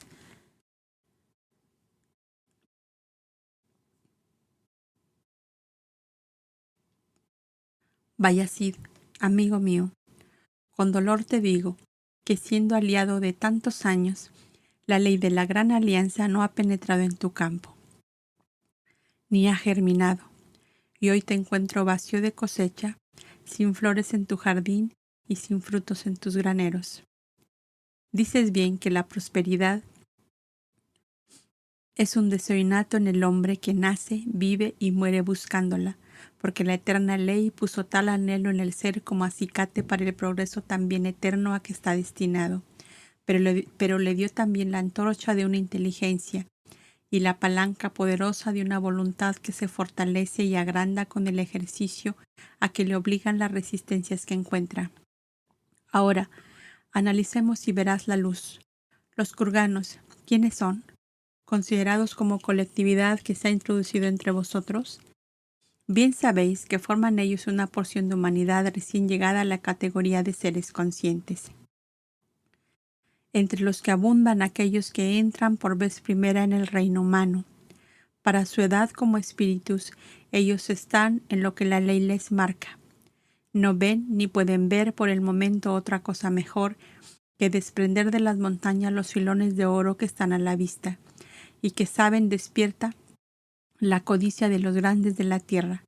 Ese oro les abre las puertas de todos los países, donde van haciendo alarde de su fuerza física y de su voluntad tenaz y persistente. Ellos están en su ley, pero vosotros, que os dejáis dominar por ellos, movidos por vuestra ambición de que os llenen de oro vuestras arcas, no estáis en la vuestra. Y así, como el que construye su casa debe seguir las leyes que la técnica le marca, en cuanto a las proporciones, altura, base, orientación del sol y los vientos, el que emprende un largo viaje debe seguir el camino conocido, más llano y más breve, y no tomar rumbos opuestos o encrucijadas peligrosas, donde ignora las sorpresas con que se va a encontrar. De igual manera deberá obrar el que construye el castillo de su propia personalidad, y ha emprendido el viaje de una nueva existencia física con los fines de avanzar en el eterno camino. ¿Vale acaso la pena soportar los dolores de toda una vida en planetas inferiores como esta Tierra para llegar a la desencarnación con el mismo atraso moral con que vino a ella? Para eso más valía no haber venido. Tú, Bayazid, conocías el espíritu de la ley de la gran alianza, toda vez que cuando se realizó esta, los más avanzados espíritus que había entre los cobdas de entonces os explicaron, ampliamente desarrollados, todos los principios y fundamentos de la gran ciencia de Dios y de las almas, las leyes que rigen la evolución de los seres, de las familias y de los pueblos, la forma de coadyuvar al progreso individual y colectivo, los deberes de justicia y de piedad de los gobernantes obligados por ley severa a buscar la felicidad de sus pueblos, no solamente satisfaciendo sus necesidades físicas, sino también, y con preferencia, las de orden espiritual, moral e intelectual. Bien estaba que una raza inferior por su evolución se acercara a vosotros, mas no para torcer vuestro camino y marcaros normas en la vida, sino para aprender lo que vosotros sabíais, y alumbrados por vuestra luz, subir una escala más en los caminos del progreso, no para haceros bajar a vosotros a su bajo nivel. He aquí el pecado de los hombres de la luz enfrente de las turbas inconscientes y ciegas. Todas las tiranías, todos los despotismos vienen siempre de abajo para arriba, o sea, que los seres atrasados, malvados y feroces gobiernan sobre los pueblos inconscientes de sus grandes facultades de inteligencia y voluntad, Por eso verás que ningún hombre justo, consciente de sus deberes y de sus derechos, se erige jamás en un Dios tirano y feroz sobre su pueblo. Y tú, Bayazid, has abierto tus puertas a una manada de osillos hormigueros que, huroneando por las montañas, llenan de oro tus arcas y de lepra el alma de tus súbditos. De ti emanan la luz y la sabiduría, oh Hijo del Altísimo, exclamó desesperado el infeliz anciano. Tú serás la salvación de este pueblo que mi debilidad ha empujado a la desgracia. Ordena y manda, que yo seré como un niño para obedecerte. Bayazid, lo que en muchos años se ha destruido no se construye en una hora. Será también la obra paciente y laboriosa de mucho tiempo. Tendrás que remover los escombros que han hecho cuerpo con el enmarañado ramaje de los arbustos espinosos nacidos entre ellos. Cuando hayas limpiado tu campo de escombros y malezas, será la hora de reconstruir y de sembrar. No verán entonces estos ojos tal felicidad, exclamó con dolor el anciano, pero reconozco que hay justicia en esta pena que me agobia. Tengo conmigo nietecitos que podrán ser mañana para este pueblo lo que yo no he sabido ser. Tengo hijas entre las copdas del mar Hircanio, y ellas tendrán la fortaleza que le ha faltado a su padre. No ha mucho, las he conducido yo mismo al país de Nunmaki para formar el consejo femenino de la joven reina, hija de Shiva, que acaba de ocupar el lugar dejado por su madre, y le dijo a Abel. Pero, ¿ha muerto la man Shiva, la reina de la piedad, como la llamaba su pueblo? Morir, Bayazid, morir has dicho. ¿Qué ha de morir? La man Shiva, si los seres como ella sienten e irradian de sí tan infinito amor, viven eternamente en el corazón de todos cuantos les amaron. Dejó su cuerpo ya gastado por los años y por el dolor de su vida valerosamente vivida. Pero allí mismo en su país se la siente vibrar como un canto perenne en las obras que ha dejado, en las costumbres que ha establecido y hasta en el aire que Nunmaki respira. Oh Bayazid, qué gloria, qué dicha radiante y pura conquista, un ser puesto por la eterna ley al frente de una porción de humanidad, a lo cual ha sabido conducir hacia el bien, la verdad y la justicia. Su hija Elia seguirá el camino empezado por su madre, y ese numeroso pueblo deberá a esas dos admirables mujeres la gran evolución que ha conquistado. Allí no hay amarrados en las cavernas, ni cautivos en las torres de la justicia. Los presidiarios labran la tierra, pastorean los ganados y se sientan alrededor de la lumbre en el hogar, donde una esposa y unos hijos les hacen sentir la alegría de la vida justa de los hombres de bien. Y Shiva vio esta dicha con los ojos de su cuerpo. ¿Por qué tú no puedes verla también? Bayazid inclinó su cabeza como agobiado de enorme peso y contestó.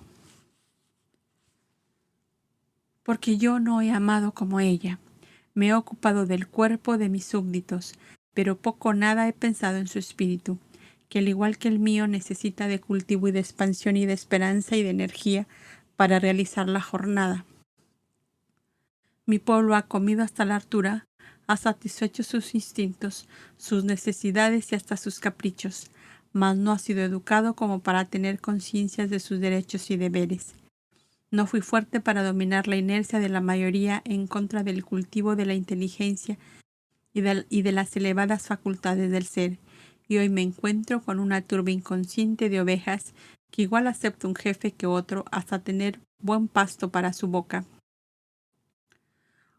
Justa compensación para quien tan poco hizo por elevar el nivel moral de la muchedumbre. Aquí llegaba el diálogo de Abel y Bayazid cuando los demás copdas y viajeros entraban en la caverna de la hoguera, después de haber formado su campamento en las cavernas vecinas en que había capacidad sobrante para las bestias que los habían conducido.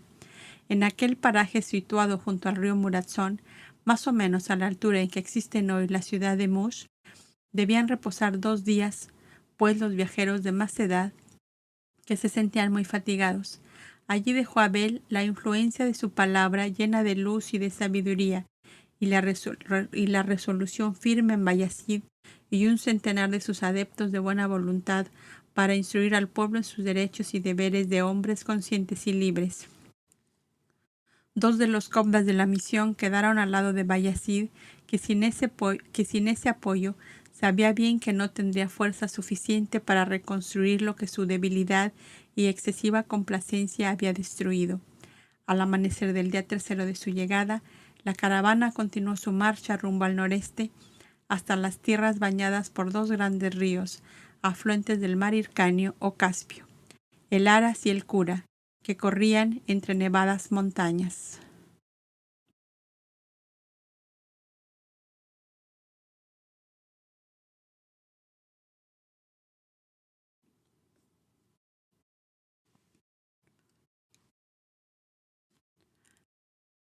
Las hijas de Nortia.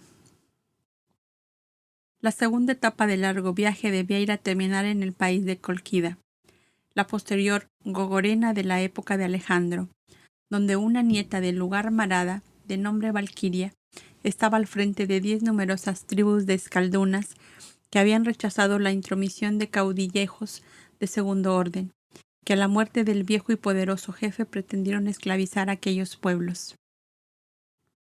El príncipe Eric, de acuerdo con los cobdas, envió como mensajeros a 2 de los ancianos que le habían acompañado para dar aviso a su hermano que gobernaba toda la Cólquida. Era éste hijo de una quinta esposa del viejo caudillo desaparecido, razón por la cual venían a ser un príncipe vasallo de Eric, que era el varón mayor de la princesa de la primera esposa. La valerosa joven, que había visto asesinar a su padre y sus 2 hermanos varones, tomó el más lujoso atavío de uno de sus hermanos muertos y con gran decisión y entereza se presentó ante las tribus que eran de su padre, diciéndoles si querían obedecerle hasta tanto que regresase el príncipe Eric. Como tenía gran parecido con uno de los hermanos muertos, nadie dudó que era el verdadero Freas y lo proclamó caudillo sin más ni más. Investida de toda su autoridad, salió pues con gran séquito a recibir a su tío Eric en un delicioso valle a la otra orilla del Kura, que la caravana debía vadear en breve, según el relato de los mensajeros. Tu hermano Frixos fue asesinado por los revoltosos, y yo, su hijo Freas, he tomado las riendas del gobierno hasta tu llegada.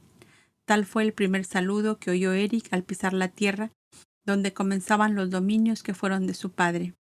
Has hecho bien, y tal puesto será el tuyo, pues no tengo la menor idea de despojar a ninguno de mis hermanos de los pueblos que nuestro padre les asignó, con el fin de absorber yo solo toda la autoridad. Y dime, ¿sigues aún la revuelta? Cólquida está ya tranquila, y demuestran estar a gusto conmigo. Albán está dividida en 2 bandos, pues 2 hijos de otro de tus hermanos alegan iguales derechos. El país de Kefa arde como un volcán de odios porque fueron muertos todos los descendientes de nuestro divino abuelo, el Aitor del Norte. Los roxolanos y agafirsos, unos te esperan a ti, otros quieren plegarse bajo la bandera de un soberano escitio que les hace grandes promesas. Oh tío Eric, los infames mingos, hijos del dios Vigner, han desatado las llamas devoradoras que él enciende agitando sus alas. ¿Qué son los mingos y qué es Vigner?, preguntó Abel a Murev, el cobda conocedor de las costumbres y lenguas de aquellos países. Los mingos son los sacerdotes del culto de Vigner, el formidable pájaro fuego, que según la antigua superstición de estas gentes es el genio destructor de los hombres, que castiga con fuego, guerras y volcanes a todos aquellos que se niegan a rendirle homenaje. Estos fueron los que minaron la autoridad del lugar Marada en venganza del poder que él le suprimió al ingresar en la gran alianza de los pueblos del Éufrates y del Nilo.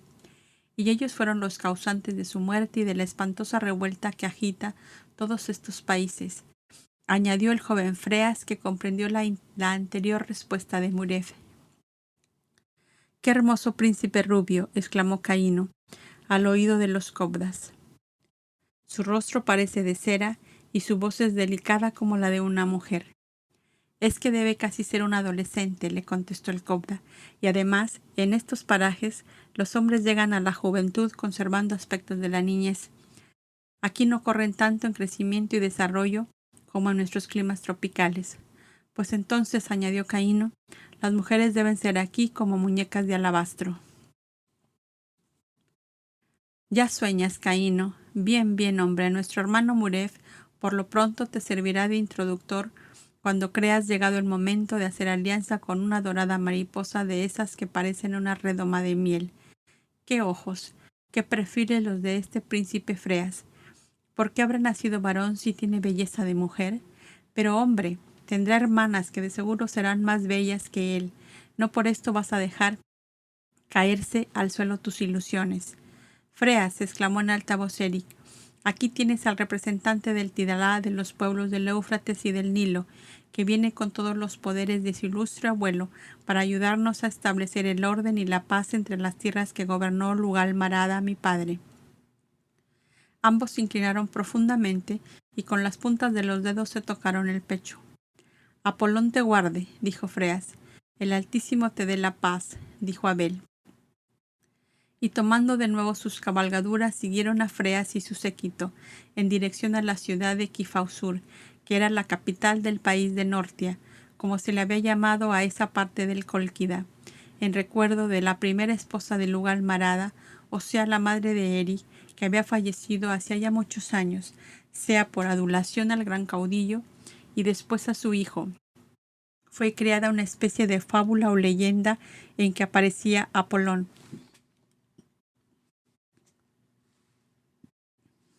Apolón, el dios benéfico coronado de espigas de trigo a Nortia, declarándola diosa de los trigales en razón de que la joven esposa de Lugal Marada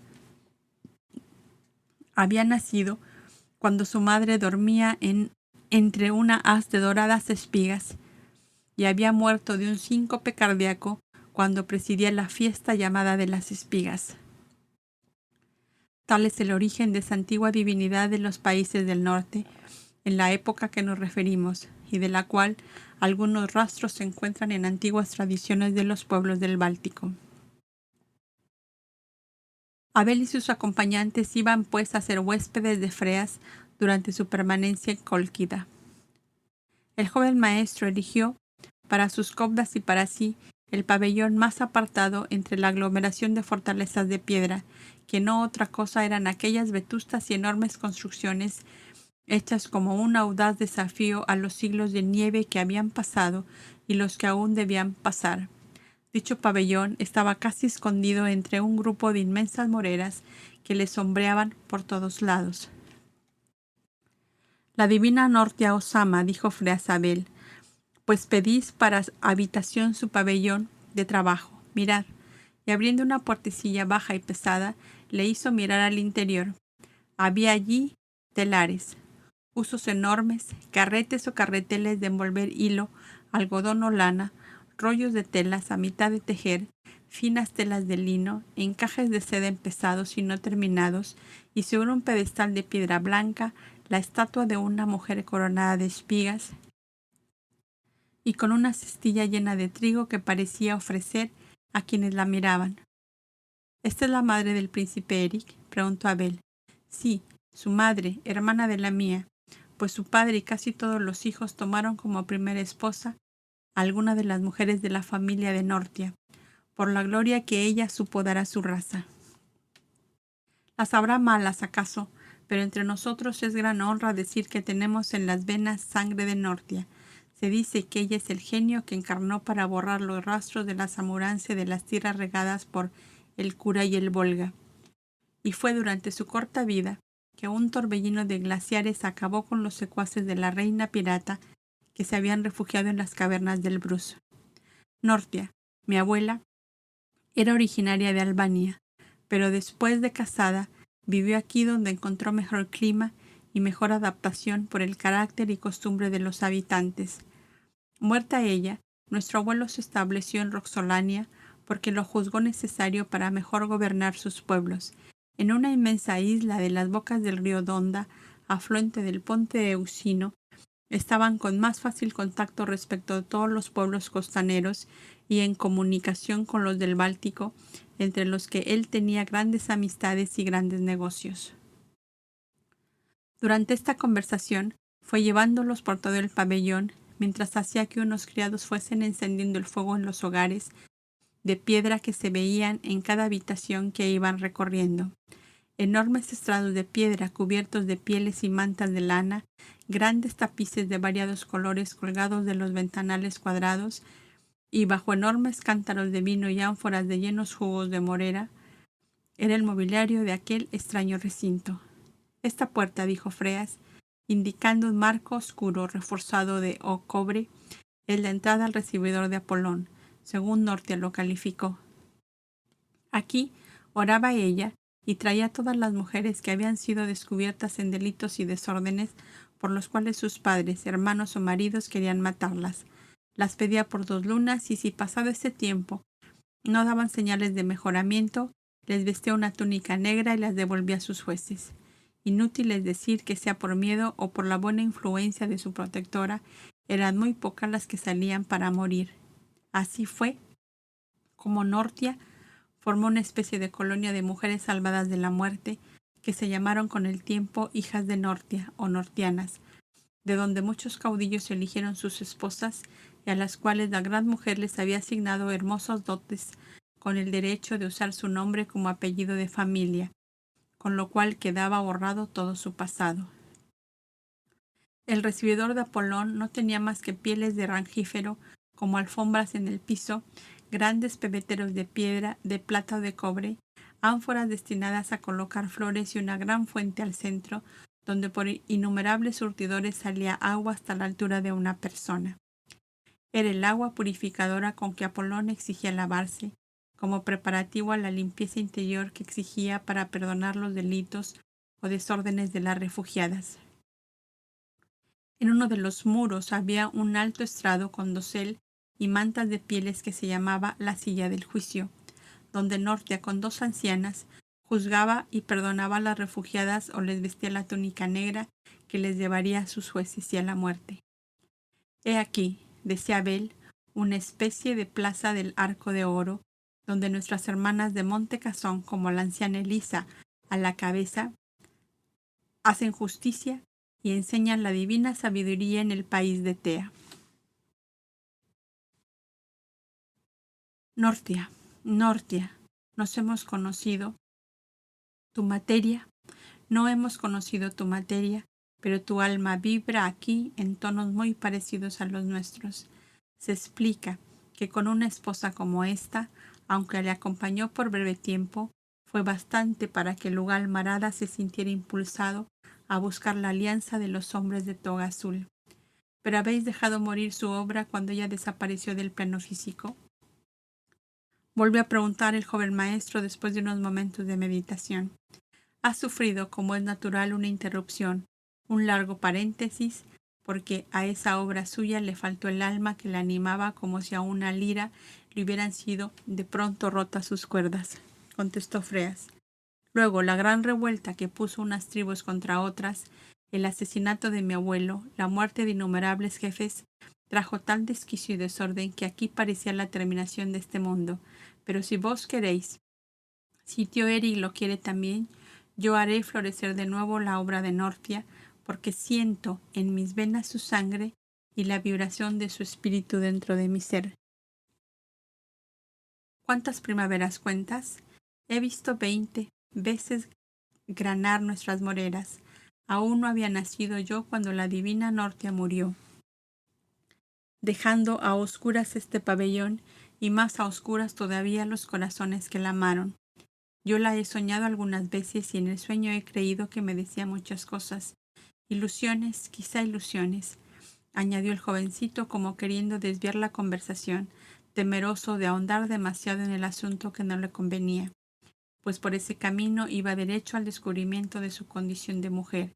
Era en verdad que el alma vibrante y enérgica de Nortia había buscado en su nietecita una continuadora de su obra de redención de la mujer caída, y fue una fuerza oculta quien la impulsó a ponerse al frente de las tribus numerosas que poblaban Cólquida.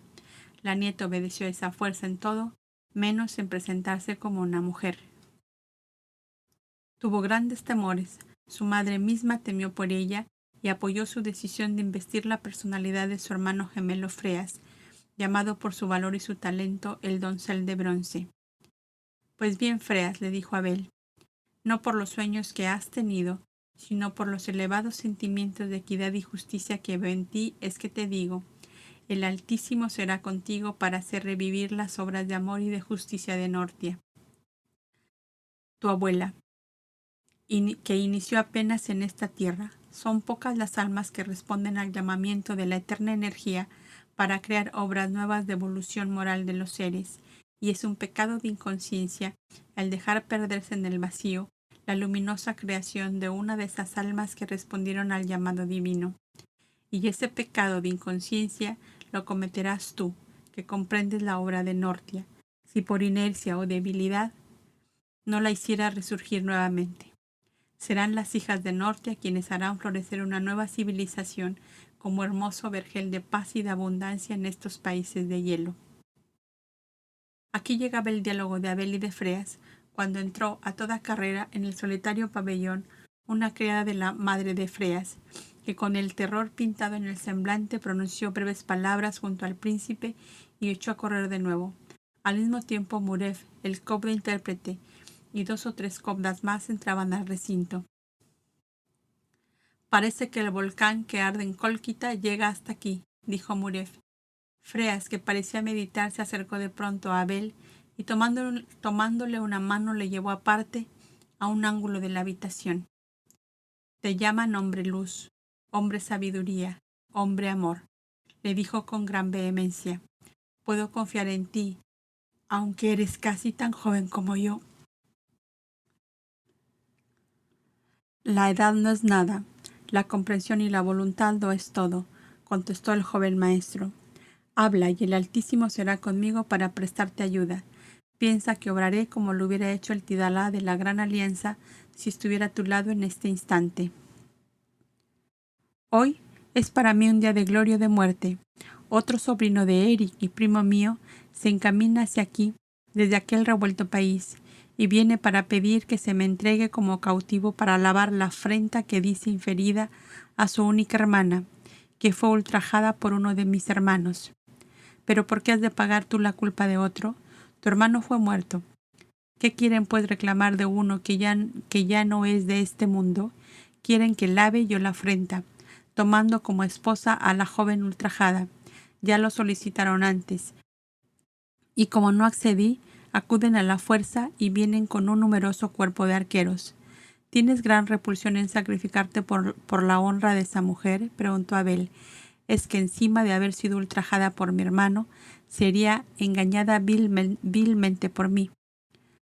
Porque no la amas, ¿verdad? Es que no puedo amarla, no puedo engañarla, no puedo casarme con ella. Hoy te digo que es un día de muerte o de gloria para mí. ¿Me ayudarás, príncipe Abel? Cuenta conmigo y con todos mis hermanos y obras con justicia y equidad, le contestó el joven maestro. Te juro que obraré como hubiera obrado Nortia en mi lugar. Y sin dar tiempo a que Abel le dijera ni una palabra más, salió a toda carrera hacia el gran edificio central que era el ocupado por su familia. ¿Qué hacemos?, preguntó Abel a Muraf. ¿Dónde está el príncipe Eric?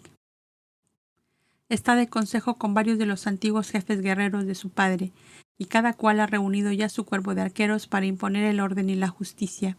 Eric y los ancianos piensan que Freas debe casarse con su joven prima, como único medio de evitar una lucha fratricida, pero no hay forma de convencerlo. Tendrá otro amor y como la ley de la alianza no permite varias esposas, advirtió otro de los cobdas.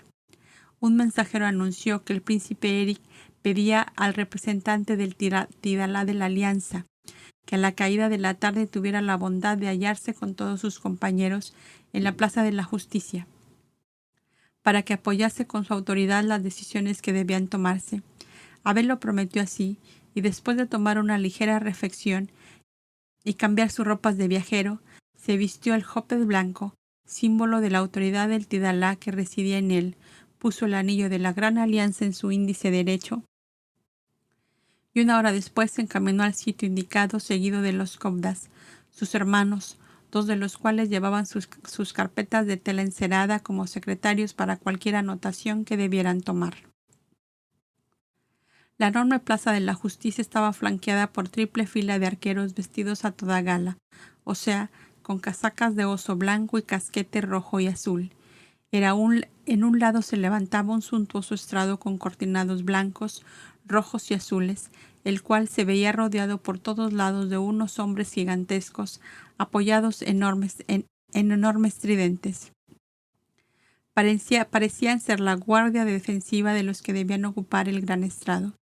El príncipe Eric entró el primero, seguido de un séquito de ancianos vestidos de blanco y manto azul los unos, y de blanco y manto rojo otros. El príncipe Eric llevaba manto negro, según era costumbre la primera vez que el heredero representaba en público al soberano muerto. Había 3 suntuosas tarimas con doseles encima del gran estrado.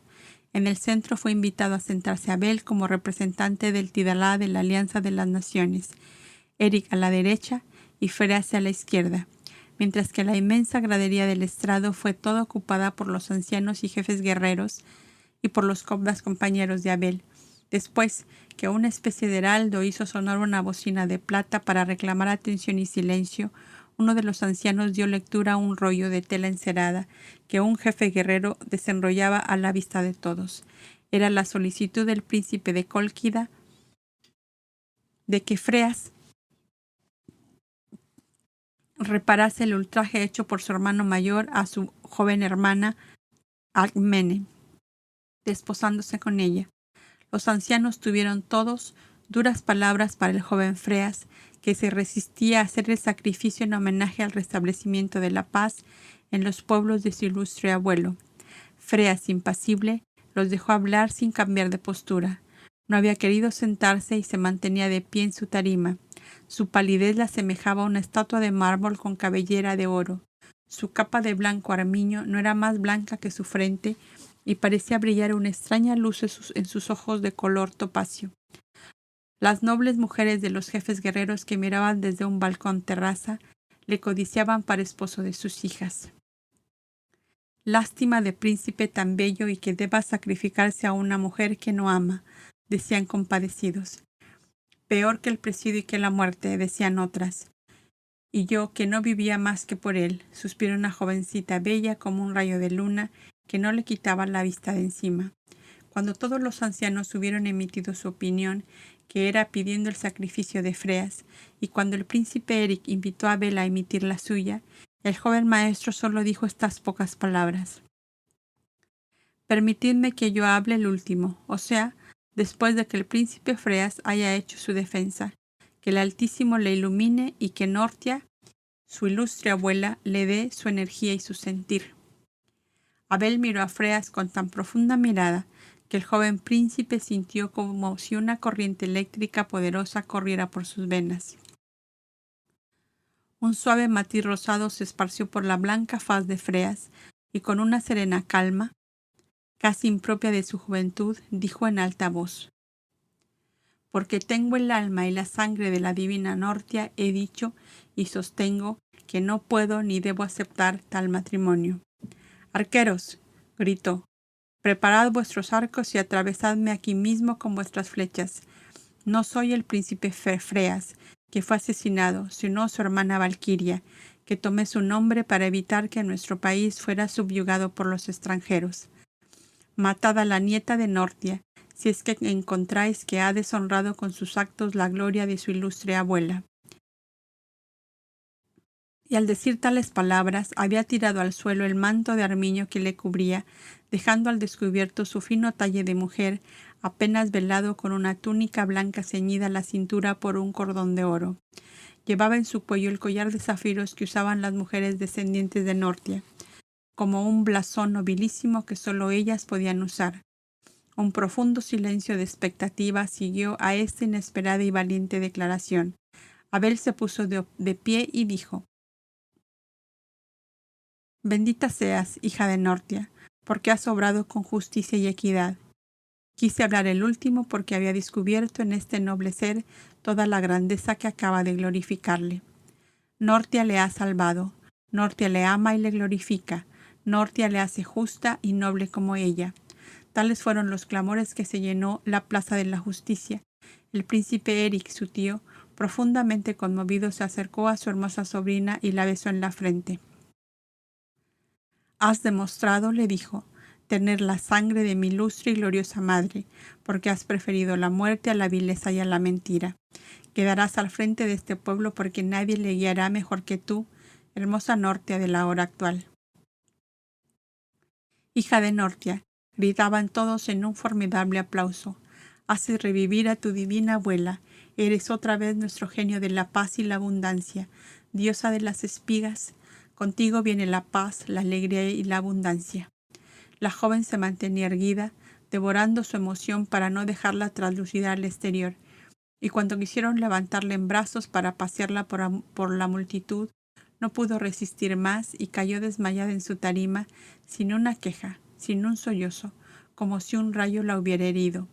Los ancianos corrieron, pero Abel, que estaba casi a su lado, se les anticipó, y con él Murev y 2 cobdas más para hacerla reaccionar por medio de suaves fluidos magnéticos. Si me permitís, díjoles Abel, nosotros poseemos conocimientos médicos y podremos aliviarla más pronto. En primer lugar, dijo Abel a Eric, que se había acercado, es conveniente que venga aquí la madre y algunas criadas para que la trasladen a su habitación. Y mientras impartían las órdenes, los 4 cobdas a la vista de todos extendieron sus manos a distancia sobre el exánime cuerpo de la joven. A poco llegó sollozando la madre y 2 hermanitas adolescentes, seguidas de varias nobles mujeres, esposas o hijas de jefes guerreros, y por fin una decena de criadas con una camilla revestida de pieles y sedas. Valquiria, hija mía, sollozaba la madre. Yo te decía que el sacrificio que te imponías por el pueblo iba a costarte la vida. ¿Quién te devolverá a tu madre viuda? Y sin sus hijos gallardos y fuertes que la defendieran, ¿qué será de mí y de mis 2 niñas? ¿Quién me salvará? ¿Quién? Yo, madre, yo, murmuró en voz queda la joven enferma, que ya había vuelto en sí y oído las quejas de su madre. ¿No habéis comprendido que vibre en mi ser el alma de Nortia? Gracias, dijo dirigiéndose a los cobdas que aún seguían con sus manos extendidas sobre su cuerpo, y se dirigió a su tío con estas palabras: Príncipe Eric, noble y magnánimo Aitor, sacerdote y rey de todos los países del hielo. Perdonad el engaño que os hice a todos en atención al fin noble que me impulsó. Pero una vez que estáis aquí, en vuestros dominios, y que las circunstancias me obligaron a descubrir el secreto, dejadme partir, os ruego, con mi madre y mis 2 hermanas a un lejano país, donde nadie sepa que la infeliz Valquiria se vio obligada a mentir para salvar a su país del yugo extranjero. La multitud había sido obligada a retirarse, y estas palabras solo fueron oídas por sus familiares, los ancianos y los cobdas. No te preocupes, oh noble sobrina, hija de mi hermano Icleas, le contestó Eric. Atiende a tu salud quebrantada por la ruda lucha que has sufrido, y deja que sea yo quien decida de ti, de tu madre y de tus hermanas. Poco después, colocada en la camilla, Valquiria fue llevada a su pabellón seguida de su madre, sus hermanas y mujeres que la acompañaban. Nadie se dio cuenta de que un sagaz observador oculto no había perdido el menor detalle de lo ocurrido. Y este observador era Caíno, que desde un rincón formado por una gran colgadura y el graderío del estrado, había permanecido hacia la parte destinada al príncipe Freas, no porque tuviera sospecha alguna sobre su condición de mujer, sino porque se figuró que allí, cerca de él, acudirían sus familiares y quiso ver si tenía hermanas y si eran tan bellas como él. Calcule pues el lector su satisfacción cuando se descubrió que no había tal príncipe Freas, sino una bella flor de la nieve a quien habían puesto un nombre de diosa, Valquiria.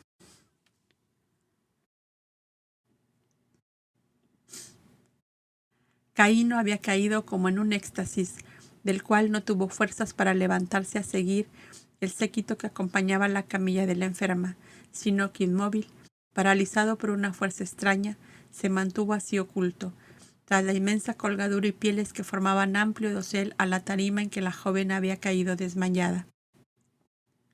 Un mundo de ambiciones, de dolores, de lucha, de remordimientos, de anhelos, y hasta asco de sí mismo se levantó en su espíritu como una borrasca formidable.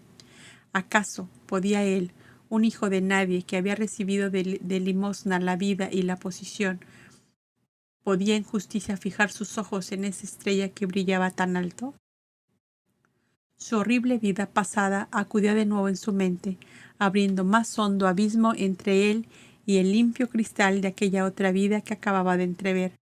Recordó uno por uno sus lúbricos amores, si tal nombre puede darse a los más brutales y groseras manifestaciones de la sensualidad llevada a los últimos extremos de lujuria y lascivia.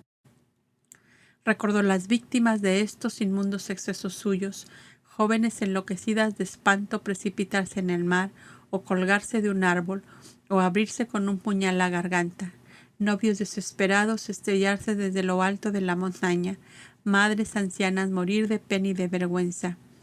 Oh, qué horrible danza de malignos fantasmas desfilaban ante su recuerdo, escarneciéndole y gritándole: «Maldito, maldito, maldito seas por toda la eternidad». Un sudor frío invadió su cuerpo, una pesada tiniebla le envolvió el alma y en el cuerpo, pues que era llegada la noche y nadie pensó en él sino en la joven enferma que después de unos momentos de lucidez se vio acometida de delirios y de fiebre. La llegada de las huestes de Cólquida, con la reclamación ya conocida, absorbió la atención de casi todas las personas que podían interesarse por él, incluso Abel, que como representante del Tidalá de la Alianza debió presenciar las deliberaciones. El valor sereno de Valquiria para manifestar la verdad de lo ocurrido fue quien volvió todas las armas a tierra.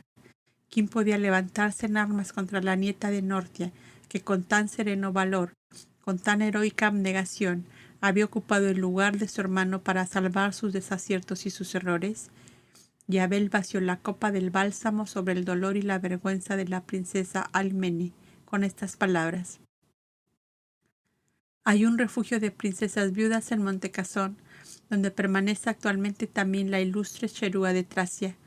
Yo, con la autoridad del Tidalá, declaro que la gran alianza de las naciones acepta al hijo que ha de nacer como legítimo heredero del príncipe Icleas y de la princesa Almene, su noble viuda, pues no tiene derecho nadie para pensar que Icleas se hubiese negado a reconocerles, si la muerte no lo hubiese cegado antes de cumplir con ese deber». Tales palabras pusieron la nota de paz y de calma en todos los ánimos. El príncipe Eric grabó su firma al pie del acta de reconocimiento de la princesa Almene y de su hijo como legítimos esposo e hijo del príncipe fallecido.